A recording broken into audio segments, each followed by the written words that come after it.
The woman lying beside the creek looked more like a ghost than a living soul, her lips nearly blue in the pale light of dawn. And Isaac Crawford knew in that moment his solitary life was about to change forever. He had been riding since midnight, pushing through the New Mexico Territory wilderness to reach Columbus before the sun got too high. His cattle business in Texas had concluded better than expected, leaving him with a pouch of silver coins and the urge to get home to his small ranch outside town. The October morning carried a bite that made him grateful for his heavy coat, but when he saw her there, curled against the rocks with nothing but a torn cotton dress covering her trembling body, he forgot about the cold entirely. Isaac swung down from his horse in one smooth motion, his boots hitting the rocky ground with a crunch. She did not move at his approach, and for a terrible moment he thought he was too late. Then he saw her chest rise and fall in shallow breaths, saw her fingers twitch against the earth. "Miss," he said, keeping his voice low and gentle as he would with a spooked horse. "Miss, can you hear me?" Her eyes fluttered open, and he found himself staring into the most extraordinary shade of green he had ever seen. They were unfocused, glazed with cold and exhaustion, but they held a spark of awareness. Her lips moved, but no sound came out. Without another thought, Isaac shrugged out of his sheepskin coat and wrapped it around her shoulders. She was ice cold to the touch, her skin like marble. He scooped her up as carefully as he could, feeling how light she was, how her whole body shook against him. She did not protest, which told him more about her condition than anything else could have. "I have got you now," he murmured, carrying her to his horse. "You are safe." Getting them both mounted took some maneuvering, but Isaac managed to settle into the saddle with her cradled against his chest, his coat still wrapped around her. She turned her face into his shirt, seeking warmth, and he felt something shift in his chest. He had been alone for so long, by choice and circumstance, that he had forgotten what it felt like to be needed. The ride to Columbus took nearly 2 hours. Isaac kept his horse at a steady pace, not wanting to jostle his passenger more than necessary. She drifted in and out of consciousness, sometimes making small sounds of distress, other times going so still he had to check to make sure she was still breathing. He talked to her the whole way, telling her about the sunrise spreading across the desert, about the town ahead, about anything he could think of to keep her tethered to the world. Columbus was just beginning to wake when they arrived. The small town sat near the Mexican border, a collection of adobe buildings and wooden structures that served ranchers and travelers passing through. Isaac guided his horse straight to Doc Hendrick's place, a small house on the edge of town with a painted sign out front. The doctor answered Isaac's pounding on his door wearing a nightshirt and a scowl, but his expression changed the moment he saw the woman in Isaac's arms. "Bring her inside quickly," Doc Hendrick said, ushering them into his examination room. "What happened?" "Found her by Cottonwood Creek at first light," Isaac explained, laying her gently on the examination table. "She was barely conscious, freezing cold. I do not know how long she was out there." Doc Hendricks began his examination while Isaac stepped back, suddenly aware of how his heart was racing. He watched the doctor check her pulse, listen to her breathing, inspect her for injuries. The woman's eyes were closed now, her face peaceful despite the pallor of her skin. "No major injuries that I can see," the doctor said after a thorough examination. "Exposure is the main concern. Her body temperature is dangerously low. We need to warm her gradually." He looked at Isaac with curiosity. "Did she say anything? Do you know who she is?" Isaac shook his head. "She tried to speak once, but nothing came out. I have never seen her before." "Well, she is fortunate you found her when you did. Another hour and we would be having a very different conversation." Doc Hendricks began gathering blankets. I will need to keep her here for observation. She will need careful monitoring as she warms up. Are you planning to stay in town?" "I will stay until I know she is all right," Isaac said without hesitation. "My ranch can wait." The doctor gave him a knowing look but said nothing.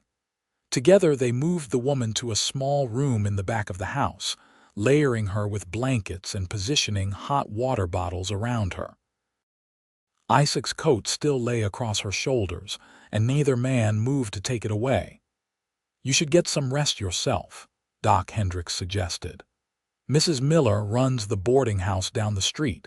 Tell her I sent you and that you will be checking back here regularly." Isaac nodded but found himself reluctant to leave. He looked at the woman, her dark hair spread across the white pillow, and felt that strange pull again. Who was she? What had brought her to that creek in the middle of nowhere?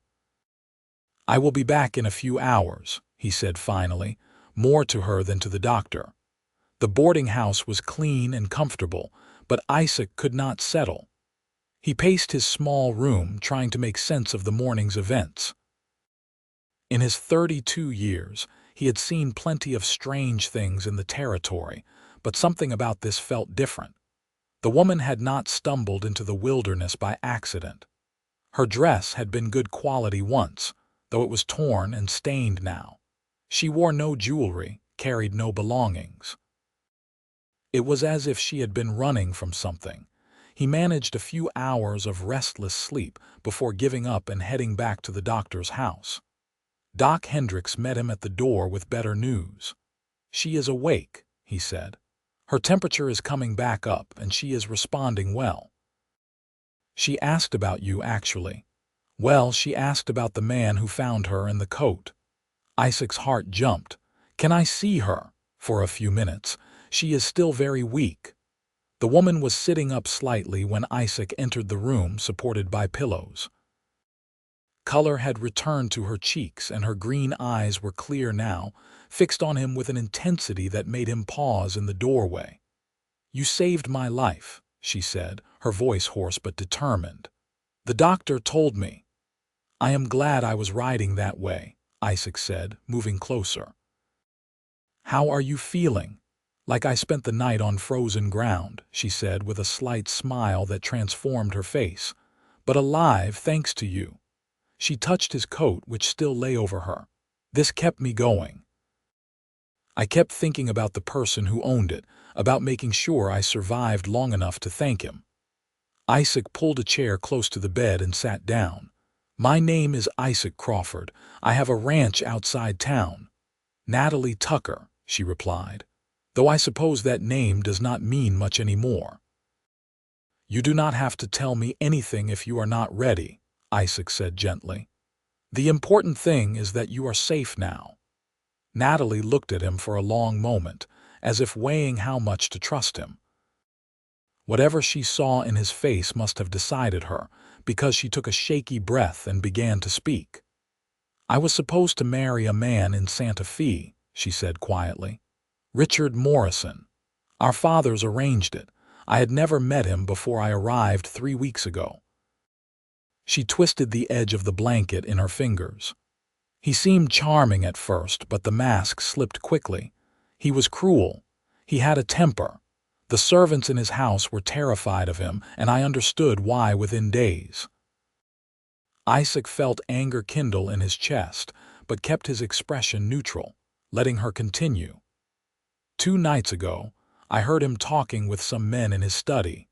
They were planning something illegal, something involving stolen cattle and forged documents. I did not understand all of it, but I knew it was wrong. Richard caught me listening." Her voice dropped. "He said that once we were married, I would do as he told me or suffer the consequences. He locked me in my room and told me the wedding would happen the next day whether I cooperated or not." "So you ran," Isaac said. "I climbed out the window after midnight. I took one of his horses and rode south as fast as I could. I thought if I could get to Columbus, maybe I could catch a stage to El Paso, find some way to get back to my family in Missouri." She looked down. "But I got lost in the dark. The horse threw me when a snake spooked it. I hit my head, and when I came to, the horse was gone. I walked for hours before I could not walk anymore. I found the creek and thought at least if I was going to die, I would not die of thirst. Tears welled in her eyes. I never expected someone to find me. I never expected kindness. Isaac reached out slowly and took her hand. It was warmer now, the fingers that had been ice cold now merely cool. "You found both," he said firmly, "and you are not alone anymore." A tear rolled down her cheek. "He will come looking for me. Richard is not the kind of man who lets things go. Then we will be ready for him," Isaac said with a certainty he felt deep in his bones. "Columbus may be small, but we take care of our own. The sheriff is a good man. We will tell him everything." "I am not your responsibility," Natalie protested weakly. "Maybe not," Isaac agreed, "but I am making you my concern anyway." Over the next 3 days, Natalie's strength returned. Isaac visited every morning and evening, bringing her books from the general store and telling her stories about the territory. He learned that she was 24, that she loved reading and had a gift for numbers, that she had been working as a bookkeeper for her father's mercantile before Richard Morrison had entered her life. She learned that Isaac had built his ranch from nothing, that he raised horses and cattle, that he had a dog named Ranger who would probably love her on sight. Doc Hendricks watched their growing friendship with amusement. "Never seen you so taken with anyone," he commented to Isaac one afternoon. "Never had reason to be," Isaac replied honestly. On the 4th day, Sheriff Tom Warner came to take Natalie's statement. He was a weathered man in his 50s with sharp eyes and a patient manner. He listened to her entire story without interrupting, making notes in a small book. "Morrison is known to us," he said when she finished. "Nothing proven, but there have been rumors. This gives me something to work with." He looked at Isaac. "You are planning to keep her at your ranch, if she is willing," Isaac said, glancing at Natalie. "I have a spare room. My housekeeper, Maria, lives there too. It would be proper, and it would get her out of town in case Morrison comes looking." Natalie met his eyes. "I cannot keep imposing on your generosity." "It is not generosity," Isaac said quietly. "It is my genuine desire to know you are safe." Something passed between them in that moment, an understanding that went beyond words. Natalie nodded slowly. "Then yes, thank you." The ride to Isaac's ranch the next morning felt like a journey to a new life. Natalie wore a simple dress that Mrs. Miller from the boarding house had donated, and Isaac's coat still hung around her shoulders. She had tried to give it back several times, but he kept telling her to hold on to it. "The mornings are cold," he said. "And besides, it looks better on you than it ever did on me." The ranch sat in a valley surrounded by low hills, a modest adobe house with a wooden barn and several corrals. Horses grazed in the pastures, their coats gleaming in the sun. As they approached, a large dog came bounding out to greet them, tail wagging furiously. "That is Ranger," Isaac said with a smile. "He is friendly, I promise." Natalie laughed as the dog circled the horses excitedly. It was the first time Isaac had heard her really laugh, and the sound did something to him. Maria, a stout woman in her 50s with kind eyes and a no-nonsense manner, met them at the door. Isaac had ridden ahead the previous day to explain the situation, and she welcomed Natalie with warm embraces and rapid-fire Spanish that needed no translation. "She says you are too skinny and she will fix that," Isaac translated with a grin. "She also says the spare room is ready and that I am to be a gentleman at all times or she will box my ears." "I like her already," Natalie said. The house was simple but comfortable, with thick walls that kept out the heat and cold. Maria had indeed prepared the spare room beautifully, with fresh linens and wildflowers in a vase by the window. Natalie stood in the doorway, looking overwhelmed. "I do not know how I will ever repay you for all this," she said softly. "You already did," Isaac replied. "You survived. That is enough." The days developed a rhythm. Natalie helped Maria around the house, insisting on earning her keep. She proved to be an excellent cook and took over the ranch's bookkeeping when Isaac mentioned he was behind on his accounts. In the evenings, after the work was done, Isaac and Natalie would sit on the porch and talk as the sun set over the hills. Isaac found himself telling her things he had never told anyone. About his childhood in Texas, about losing his parents to fever when he was 19, about the lonely years of building the ranch.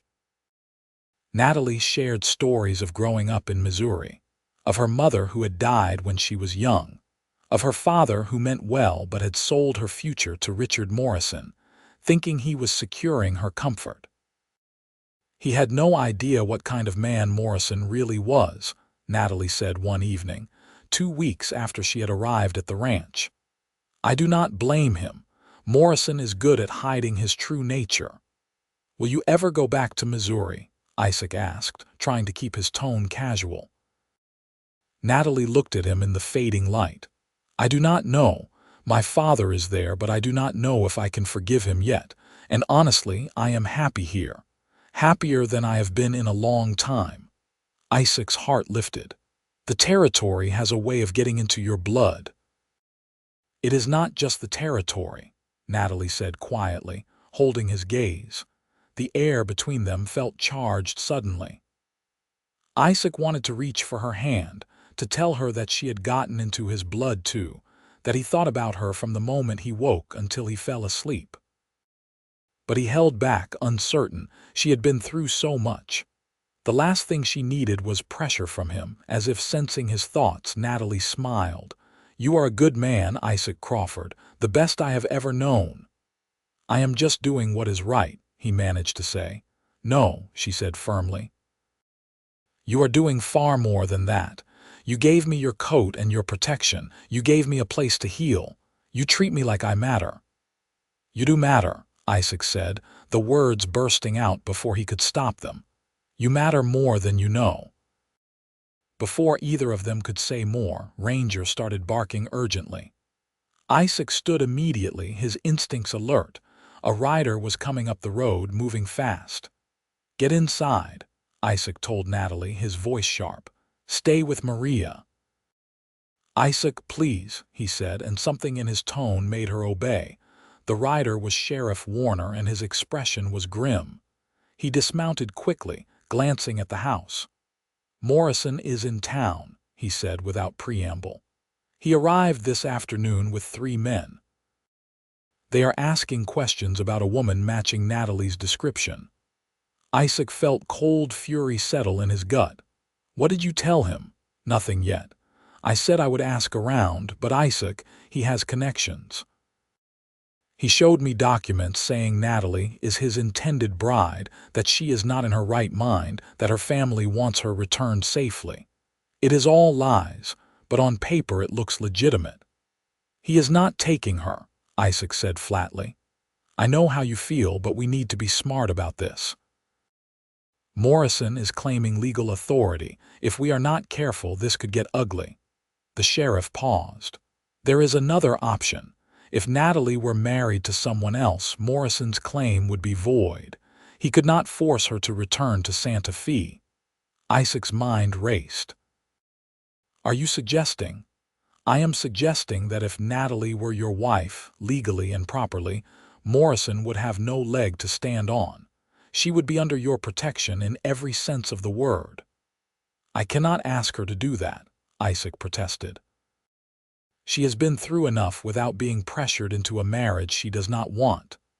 "Then do not pressure her," Warner said. "Explain the situation and let her decide. But do it quickly. Morrison said he would be back tomorrow morning for answers." After the sheriff left, Isaac stood on the porch for a long time, trying to organize his thoughts. Marrying Natalie to protect her made perfect sense legally, but it felt wrong to propose it as a mere formality. especially when his feelings for her were anything but formal. He found her in the kitchen with Maria, helping prepare dinner. She took one look at his face and set down the knife she was holding. "Morrison is here, is he not?" she said. Isaac nodded. "The sheriff just left. Morrison is asking questions, claiming legal right to take you back to Santa Fe." Natalie's face went pale, but her voice was steady. "What can we do?" Isaac took a deep breath. "There is one thing that would end his claim permanently. If you were married to someone else, he would have no legal standing." He paused. "I am not proposing this the way I imagined I would someday, but Natalie, if you would agree to marry me, you would be safe, completely safe." The silence stretched out. Maria had discreetly slipped from the room. Natalie stared at him, her green eyes unreadable. "You would do that?" She finally asked. "Bind yourself to me just to keep me safe." "I would do anything to keep you safe," Isaac said honestly, "but I would be lying if I said that was the only reason. These past weeks, getting to know you, talking with you, watching you laugh at Ranger's antics and help Maria in the kitchen and bring order to my chaotic account books. Natalie, you have become essential to me. I care about you deeply. If you need time to think about it, I understand. If you want it to be a marriage in name only, I will respect that. But I am asking you to marry me, not just because it is practical, but because I cannot imagine my life without you in it now." Tears spilled down Natalie's cheeks. "You really mean that? Every word?" "Isaac, She took a shaky breath. "I have been trying so hard not to let myself feel too much. I did not want to burden you with emotions you did not ask for. But the truth is, I fell for you the moment you wrapped that coat around me. Every day since, I have fallen a little more. You make me feel safe and valued and seen. So yes, I will marry you, and not just because of Morrison.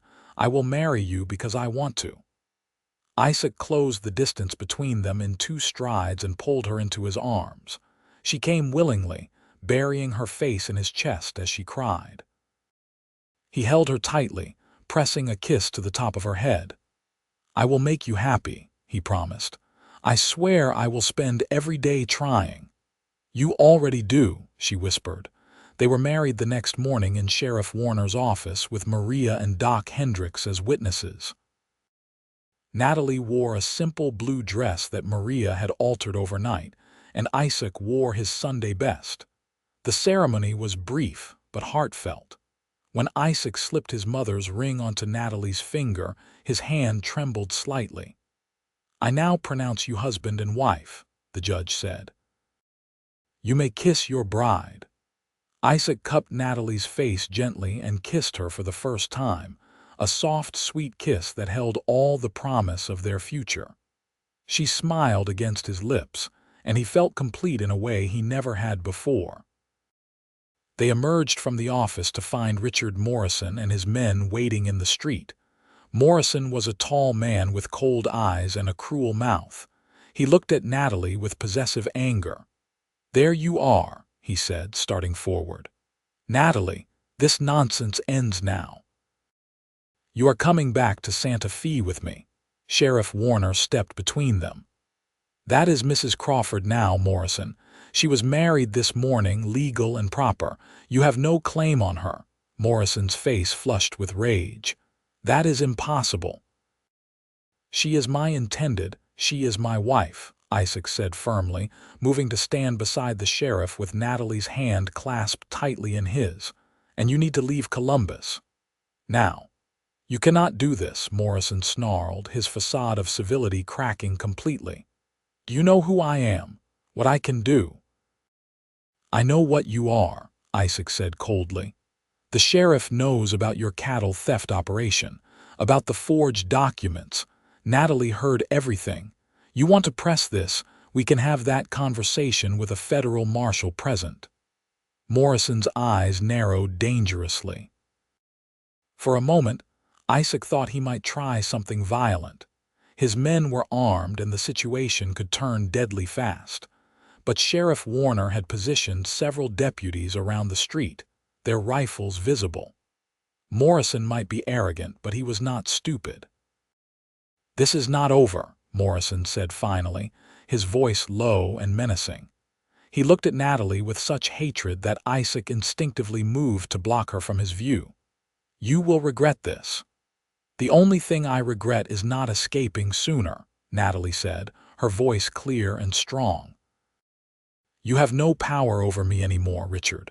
Go back to Santa Fe and pray the law does not catch up with you." Morrison spat in the dust and turned on his heel, his men following. They mounted their horses and rode out of town at a gallop, leaving a cloud of dust in their wake. Isaac felt Natalie sag against him, the adrenaline draining away. He wrapped his arms around her, supporting her weight. "It is over," he murmured. "You are safe now. You are really safe." "We did it," she whispered, looking up at him with wonder. "We actually did it." "We did," Isaac agreed. Then, because he could not help himself, he kissed her again, longer this time, with all the relief and joy and love he was feeling. The small crowd that had gathered to watch the confrontation burst into applause. Maria was crying happy tears, and Doc Hendricks was grinning. Sheriff Warner clapped Isaac on the shoulder.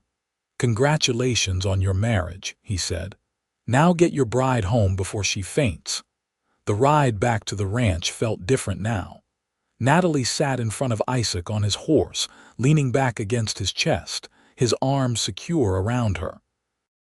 They did not talk much, but the silence was comfortable, full of unspoken promises. Maria had outdone herself. The house was decorated with ribbons and flowers, and she had prepared a wedding feast despite having only hours to work with. That evening they sat at the table together, the three of them and a few ranch hands who had become friends, eating and laughing and celebrating. Later, after everyone had left and Maria had retired to her own quarters, Isaac and Natalie stood on the porch watching the stars emerge.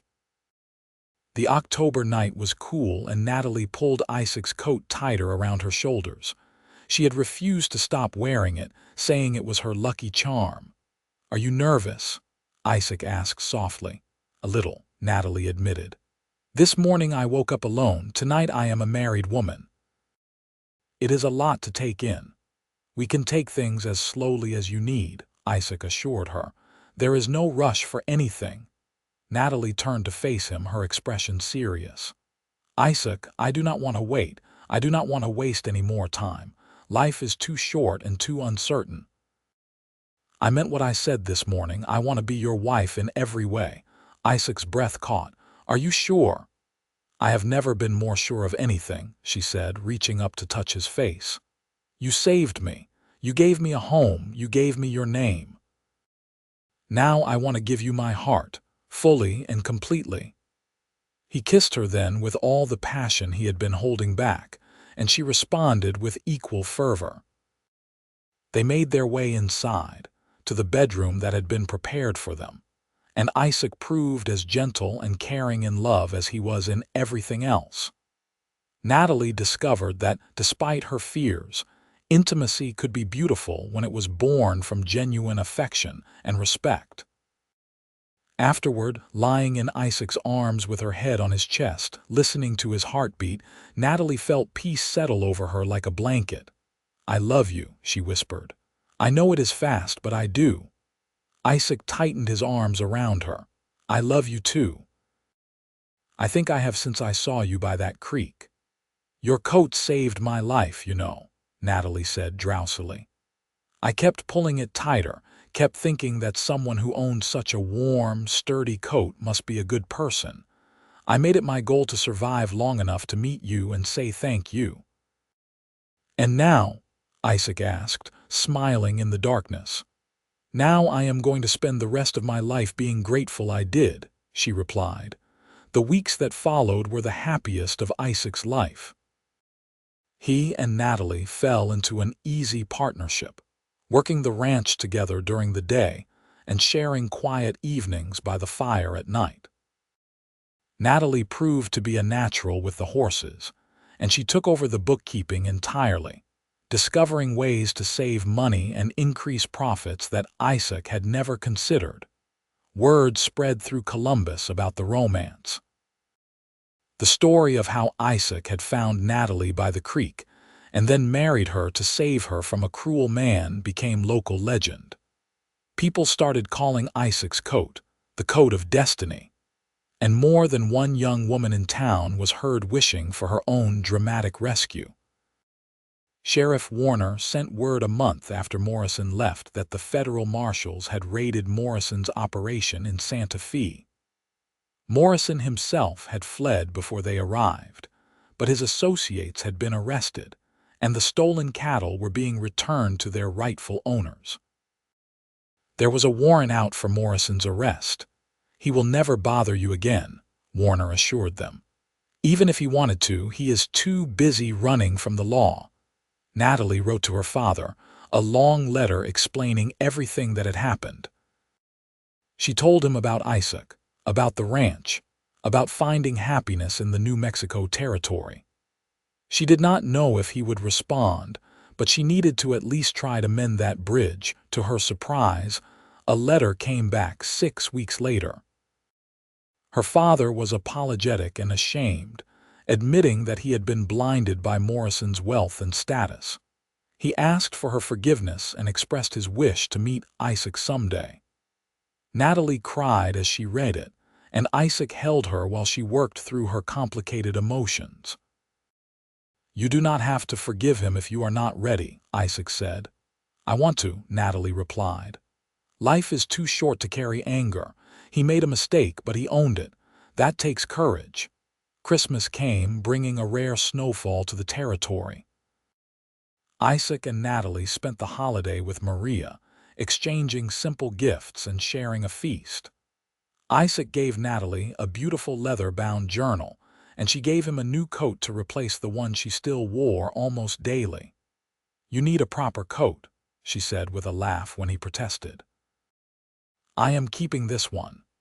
"It is yours," Isaac agreed, kissing her nose. "Everything I have is yours."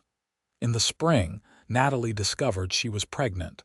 The news filled Isaac with a joy so profound he could barely speak. He held her gently as if she might break, whispering promises about what kind of father he would be. "Our child is going to be so loved," Natalie said, touching her still flat stomach with wonder. "So very loved." "Just like their mother," Isaac replied. The pregnancy progressed smoothly. Natalie bloomed with health, her face glowing. She continued helping with the ranch work until the very end, insisting that she was capable. Maria fussed over her constantly, making sure she ate enough and rested properly.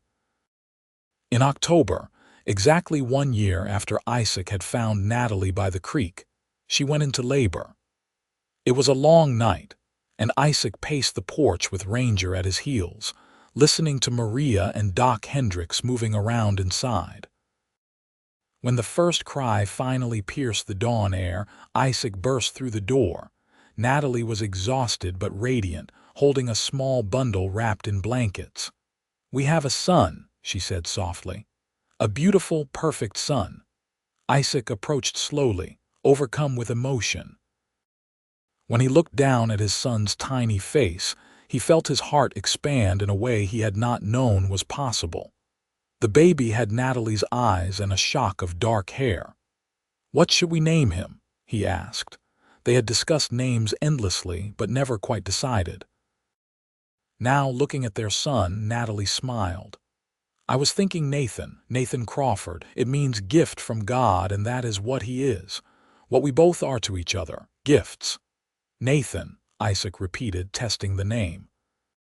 He looked at Natalie, this woman who had come into his life so unexpectedly and changed everything. "Perfect. It is perfect." The years flowed by like water in the creek where their story had begun. Nathan grew into a bright, energetic boy who loved horses as much as his parents did. 2 years after Nathan's birth, Natalie gave Isaac a daughter they named Grace, a tiny girl with her father's dark hair and her mother's spirit. 3 years after that came another son, Samuel, who was quiet and thoughtful from the moment he opened his eyes. The ranch prospered under their joint management. Natalie's business sense combined with Isaac's practical knowledge made them one of the most successful operations in the territory. They expanded gradually, buying more land and breeding horses that were prized throughout the region. But for all their success, what Isaac treasured most were the quiet moments. Evenings on the porch with Natalie beside him, watching their children play with Ranger in the yard. Mornings when he woke to find her still sleeping peacefully, her hand resting over his heart.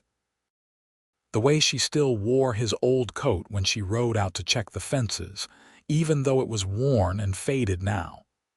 "Why do you still wear that thing?" he asked her one day, 10 years into their marriage. "I have bought you a dozen coats since then." Natalie smiled, that same smile that had captured his heart. "Because it reminds me of the day my life began. The day you wrapped it around me and promised me safety. Every time I put it on, I remember that I am loved." Isaac pulled her close. "You are, more than words can say." "I know," she whispered. "I feel it every single day." Life in the territory was not without its challenges. There were harsh winters and dry summers, years when the cattle market crashed and money was tight, illnesses and injuries that scared them. But through it all, Isaac and Natalie faced everything together, their love growing deeper and stronger with each passing season. Nathan grew into a fine young man, taking over more of the ranch responsibilities as Isaac's hair turned gray. Grace became a teacher in Columbus, fierce and independent, helping to educate the growing community. Samuel showed an aptitude for veterinary medicine, often riding with Doc Hendricks to learn the trade. When Natalie's father finally made the journey to visit in their 15th year of marriage, it was emotional but healing.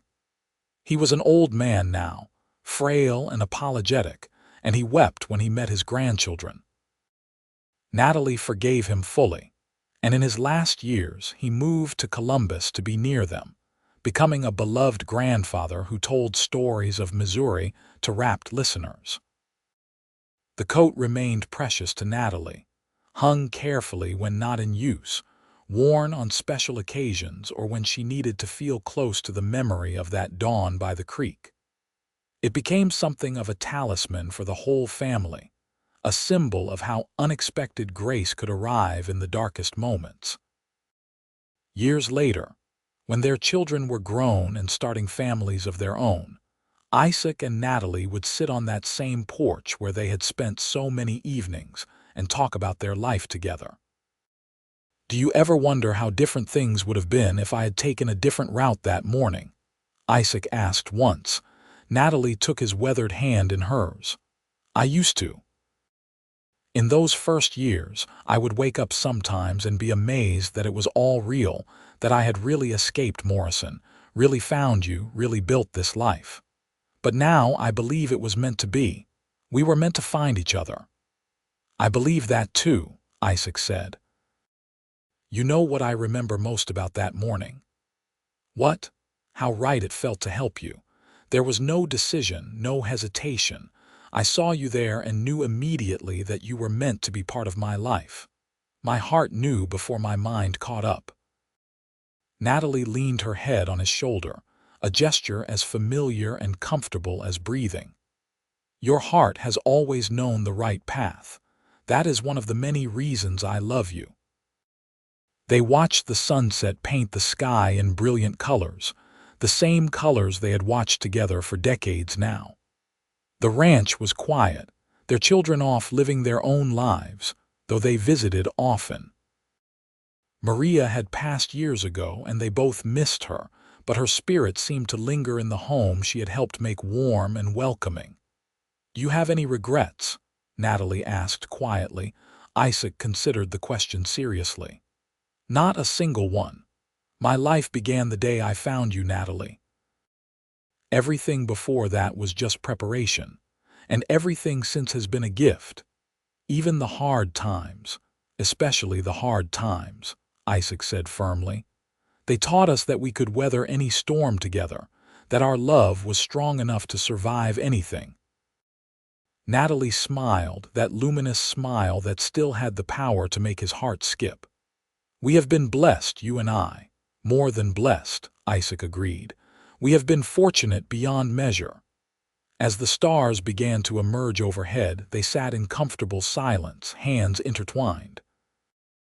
They had built a good life together, full of love and laughter and purpose. Their children were happy and settled, their grandchildren brought joy to their days, and their ranch continued to thrive under Nathan's capable management. Isaac, Natalie said softly, breaking the silence. Yes, my love. Thank you for finding me that morning. Thank you for the coat and the kindness and the love. Thank you for giving me a life beyond anything I ever dreamed possible. Isaac raised her hand to his lips and kissed it gently. Thank you for surviving long enough for me to find you. Thank you for taking a chance on a solitary cowboy with more heart than sense. Thank you for making my house a home and my life an adventure. They sat there as the night deepened, two souls who had found each other against impossible odds and built something beautiful together. The coat that had started everything hung inside, carefully preserved, a testament to the power of compassion and the magic of unexpected love. In the morning, they would wake together as they had for more than 30 years now. They would share coffee on the porch, tend to the ranch work that still needed doing, welcome visits from their children and grandchildren. They would live another day of the simple, precious life they had created together. But for now, in this perfect moment under the vast New Mexico sky, Isaac and Natalie simply existed in the comfort of their enduring love. The cowboy who had given his coat to a freezing stranger by a creek at dawn had given his heart as well, and she had cherished both for the rest of their days. Years continued to pass in their gentle rhythm. Isaac's hair went white, and Natalie's face earned the lines of a life well lived and fully smiled. They celebrated their 40th wedding anniversary with all their children and grandchildren gathered at the ranch, a joyous event full of music and laughter and stories. Nathan had taken over the ranch completely by then, running it with his wife Sarah and their 4 children. Grace had married a fellow teacher and lived in town with their twins. Samuel had become the territory's most respected animal doctor, traveling from ranch to ranch with his kind manner and sure hands. We did good work, Isaac said to Natalie that night, exhausted but happy after the celebration. The best work, Natalie agreed. They were in their 70s now, moving slower but still sharp of mind and full of love. The ranch house had been expanded and improved over the years, but they still slept in that same room where they had spent their first night as husband and wife. The coat, now a precious family heirloom, had been carefully stored in a cedar chest. One spring morning, Isaac woke to find Natalie already up and sitting by the window, the coat draped over her shoulders despite the warm weather. She was looking out at the ranch, a peaceful expression on her face. "Could not sleep?" he asked, joining her. "I slept wonderfully," she said, taking his hand. "I just wanted to watch the sunrise. Remember when you told me about the sunrise that morning you found me? How you described the colors spreading across the desert while I drifted in and out of consciousness." "I remember," Isaac said softly.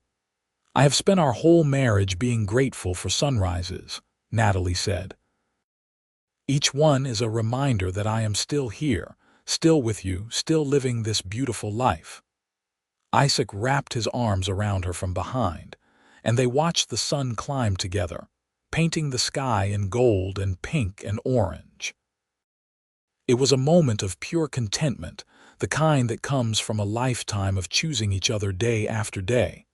"I love you," Isaac murmured into her hair.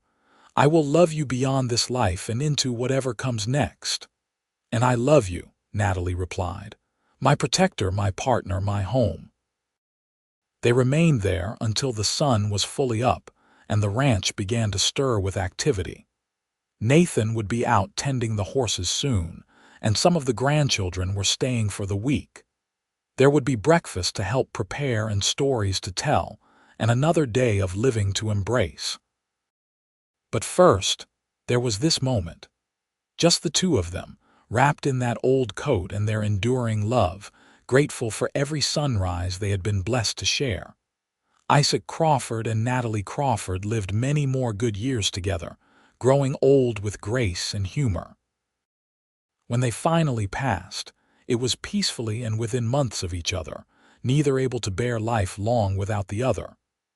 They were buried side by side on a hill overlooking the ranch, under a spreading cottonwood tree. The coat was passed down to Nathan, who understood its significance.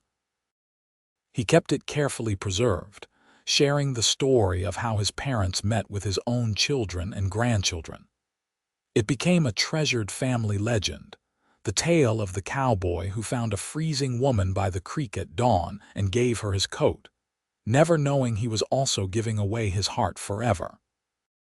The Crawford Ranch continued to thrive for generations, known throughout New Mexico for the quality of its horses and the integrity of its owners. But more than that, it became known as a place where love had flourished, where two people had built something lasting and true from the most unlikely beginning. And sometimes, on cold October mornings when the mist rose from Cottonwood Creek, locals swore you could still see them there. A young cowboy with a beautiful woman wrapped in his coat, both smiling as they looked toward a future full of promise and love.